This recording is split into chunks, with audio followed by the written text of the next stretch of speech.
You now know more about yourself than most people ever pause to understand. You know that you are not your thoughts, you are the one who notices them. You know that your emotions are not random. They are chemical, they are real, they are informative, and they are workable. You know that beneath the ego, beneath the performance, beneath the accumulated identity of a lifetime, there is something steady, something that was never lost, something that doesn't require the world's permission to be present. You know all of this. And knowledge on its own changes nothing. Every library has books on courage, and most of the people who read them are still afraid. Every spiritual tradition offers a path to peace, and most of the people who study those paths are still restless. Understanding is the beginning, it clears the ground. But what builds the house is something else. It is practice. Small, repeated, almost ordinary acts of choosing differently. And that is what this final video is about. The gap between knowing and living is bridged by one thing, the moment. Not the grand gesture, not the total transformation. The moment when something triggers you, and instead of reacting from habit, you pause. The moment when you feel the pull toward numbing or distracting or performing, and instead, you stay. The moment when life offers you a choice between the comfortable familiar and the truthful unfamiliar, and you choose the truth. These moments are not dramatic, but they are everything. Because it is in these moments that a new pattern is laid down, neuron by neuron, in the actual physical structure of your brain. Neuroscience has a phrase for this: neurons that fire together, wire together. Every time you pause before reacting, you strengthen the circuit of pause. Every time you choose presence over distraction, you deepen the groove of presence. Every time you respond from your values rather than your fear, you make it slightly more likely that the next time will be easier. This is not metaphor, this is literally how the brain changes. And it means that every small moment of practice is more significant than it appears. So here, practically, is what this looks like. It looks like a morning, not perfectly structured, not the result of a rigid routine, but a morning where you give yourself 5 minutes of quiet before the world comes in. Not to achieve anything, just to arrive in yourself before the noise begins. It looks like noticing, during the day, the moments when your peace becomes conditional, when you hand it over to a situation, a message, another person's behavior, and pausing to take it back. Not by controlling what's happening outside, by returning to what's happening inside.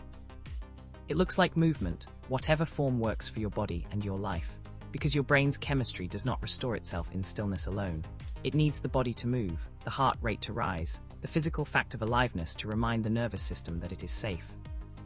It looks like choosing one genuine human connection each day, not a scroll, not a broadcast, but a real exchange where you are fully present with another person. It looks like sleep, taken seriously, protected, understood as the time when your brain consolidates everything you've learned, processes everything you've felt, and restores the chemical balance that determines how tomorrow feels. And it looks like purpose, returning daily to the thread of what matters to you, not in some grand abstract sense, in the smallest possible way, one honest act in the direction of what you actually value. None of this requires perfection. None of this requires you to have figured out the whole picture before taking the first step.